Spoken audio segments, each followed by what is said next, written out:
Welcome back, everyone. Michael here with Richucation. We're here on day 3 of our 7-day series. 7.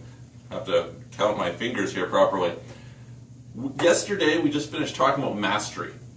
The day before, we talked really about getting that clarity.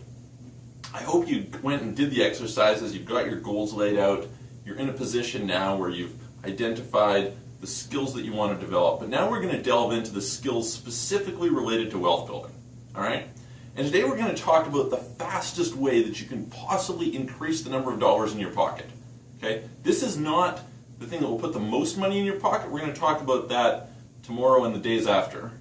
But it is the quickest way that you can make a difference. And this really becomes a foundation point from which you can build everything. And this is a mistake that I made. I'm going to tell you today about probably the lowest point in my life, at least financially, and really get into what it is that you can do to avoid some of the mistakes that I've made.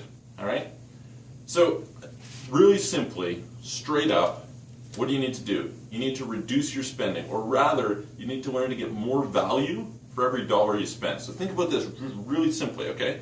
You make a certain amount of money today, okay? Whatever amount that is. Compare yourself to one of your peers. Let's say somebody you work with, or somebody who's in a similar business who makes a similar amount of money.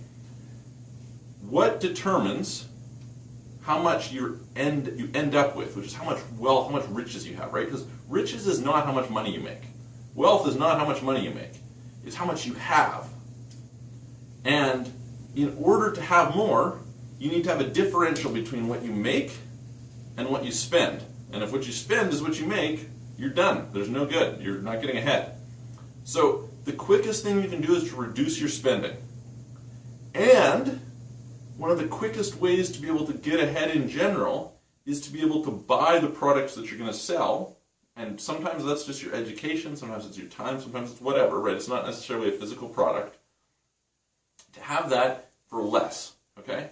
So getting great deals, and there's a whole methodology. There's what I call the 3 dimensions of value. There's the cost halo, and there's the five ways of getting great deals. Those are all things we talk about through the Richucation programs and action classes, and you can learn more about them on the website. I hope you join us for the ongoing training. We'll actually walk through with you and help you to apply those principles in your life. So we can go through and save you thousands or sometimes tens of thousands or millions of dollars, depending on where you're at.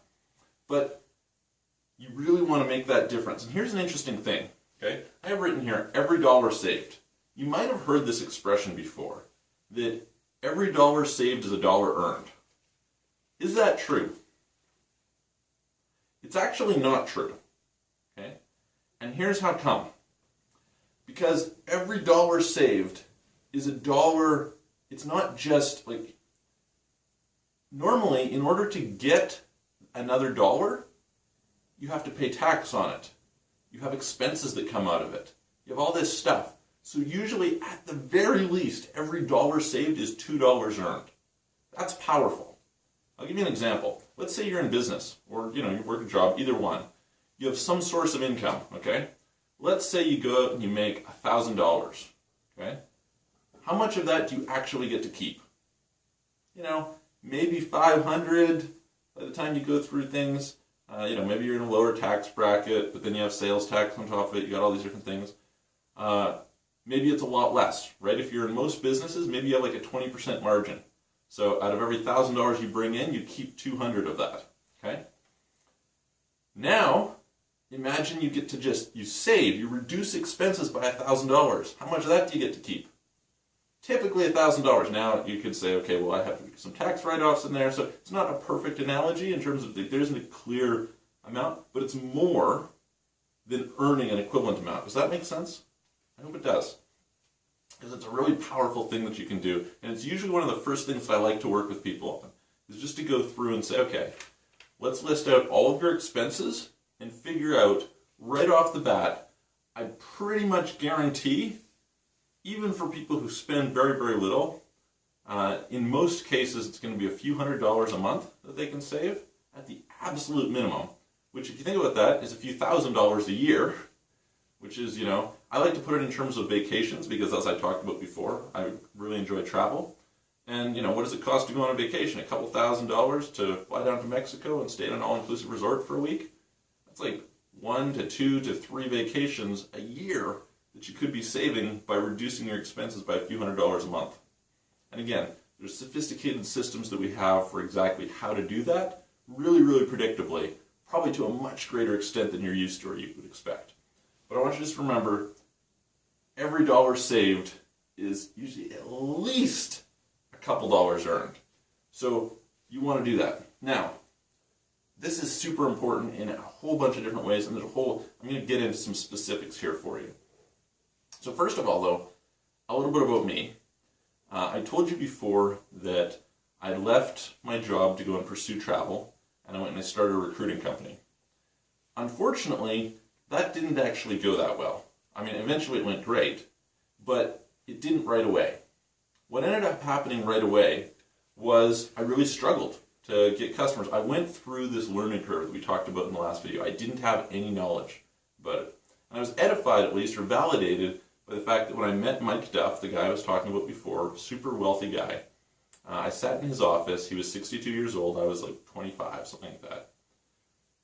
And he asked me, did you have any experience in recruiting before you did this? And I thought to myself, you know what? I have nothing to lose by being honest with this guy. He's wealthy. He is an older guy. He's never going to be a client of mine. I'll just be honest. And I said, no, I didn't have any experience. It was the first time that I'd admitted to somebody outside of my immediate circle, people who knew me, that was the case. And I asked him, what about you? He says, no. When he started his company, I think he was 28 years old. He built it into one of the largest, most successful recruiting companies in the country. And he had no experience. So that was really cool for me. But as a result, I had this learning curve. And I made a big mistake. See, here's the thing. There's not just the dollars that you're spending, okay? There's the cost of learning. And somebody has to pay for that learning curve. Ideally, it's somebody else. You go and you learn from somebody else, say through a job or something like that. But that's not always going to be the case for you. So, in my case, I made a mistake and I quit my job while I was learning. And this is the other side of it, which is the time. Okay? And Elon Musk, the founder of Tesla, SpaceX, PayPal, SolarCity, and Zip2, very, very successful guy, has a brilliant insight on it where he says, hey, look, it's costing a certain amount every single day. In the case of his company, SpaceX, this was for, they calculated, I think it was $100,000 a day that it was costing. So anything that delayed him by one day cost $100,000. So if it cost him $90,000 in order to avoid losing that day, he actually saved $10,000. Interesting way of looking at it, right? And so the same is true in your life. You're going along and something is costing you every single day. Okay, it costs you to live. Okay, for most people, that number is somewhere between $100 a day when you really add it up. Most people who think they're spending less than that, not in the Western world, very, very rarely, or at least I guess we'd call like first world, I don't know. Anyway, the developed, expensive countries of the world. You're usually spending at least $100 a day, up to a few $100s a day. Usually not too much more than that. So, every day that goes by that you're not getting forward, or that you have to sit and you're not earning that income, means you're losing that much. And for me, that was the case. What happened was I went into this business, and I had to pay for my own learning curve.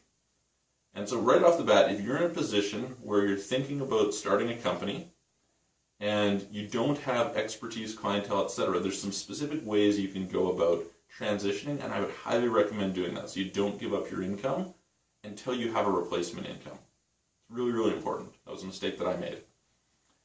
Where did this ultimately leave me? Well, I actually had some success in there, but because I didn't do it predictably, it wasn't consistent. I didn't have that. Later on, I figured out the formula. I kind of cracked it on how to get customers and things like this, but I didn't at the time. So it was kind of haphazard.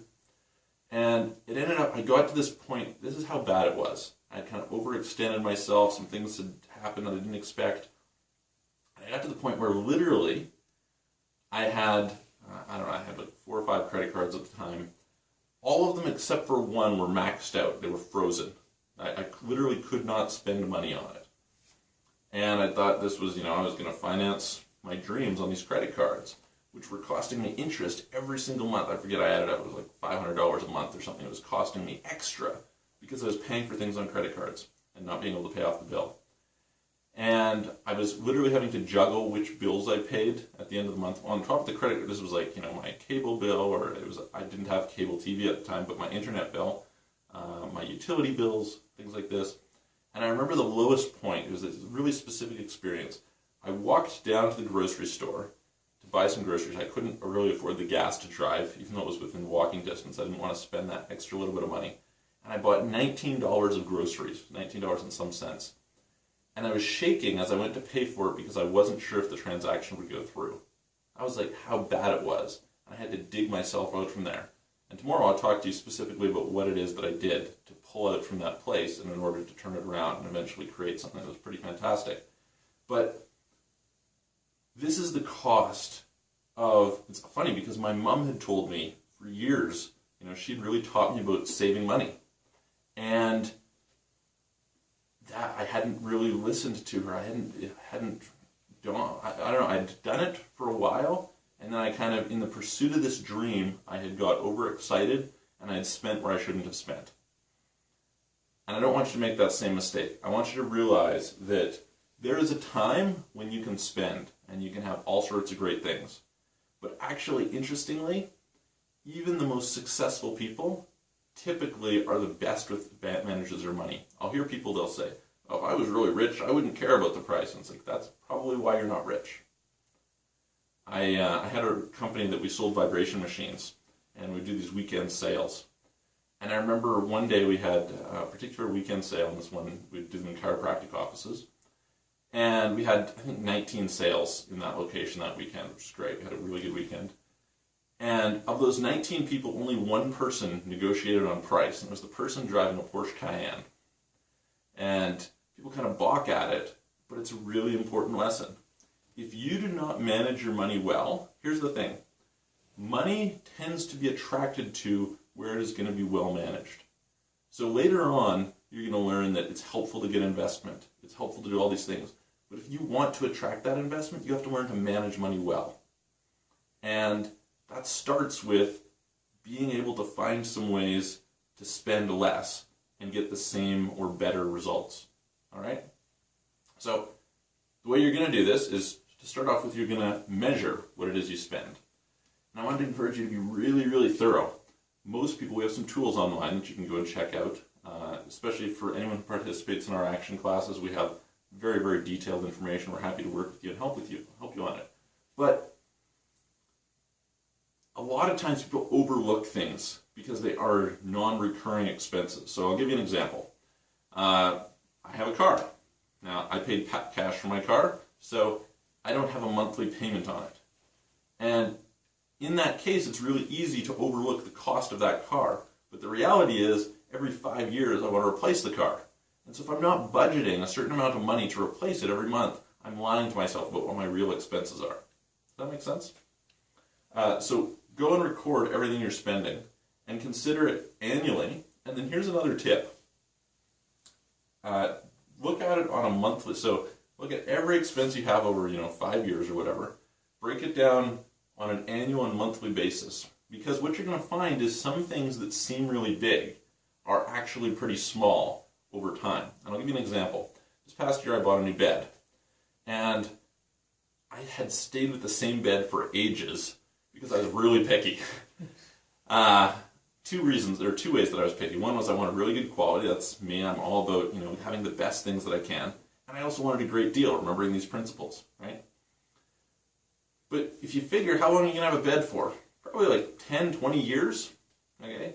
So whether that bed costs $2,000 or $3,000 or whatever the number happens to be, I actually got a really good deal, which is what you would expect, hopefully, from these principles. Even if it was that difference, if you break it up over 10 years, what is that? It's the difference between $200 a year and $300 a year. Over 20 years, it goes down to half of that. You're talking about $50 a year difference. Not really a significant number when you compare to, say, look at your phone bill. How much could you reduce your phone bill by? Possibly, let's say, $20 a month. Well, that's $240 a year. That cost you more than the bed. Even though the $20 a month $20 seems like a small number compared to this $1,000. But because that's a non-recurring amount, It's a big difference, right? So most people spend way more on housing and food. Food is a huge one. Eating out, kind of that recurring cost. But in your business, it might be employees, right? Maybe you can get by with less staff, or maybe you can get by with less of various different expenses. So there's these insidious costs that it's not to say don't spend money on them.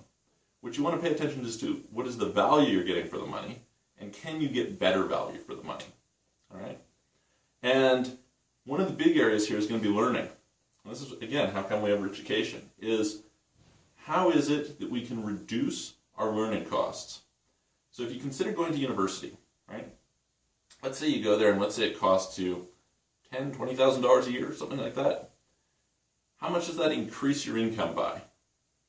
Versus, was there another way that you could have spent less money and got the same return, or spent the same amount of money and got a bigger return? And that's partially based on what you study and things like this. So we'll talk a little bit more about that tomorrow and in subsequent days. But for now, what I want you to realize is pay attention to getting good deals. Fall in love with deals. I have never met a rich person who doesn't value a good deal. He's a self-made rich person. Go out, remember, rhythm creates results. You're going to do this on an ongoing basis. This is a practice, this is a habit for you. Learning to get better value for your dollar. There are so many kind of the millionaire next door people who have not had an extremely large amount of wealth, but have simply done smart spending.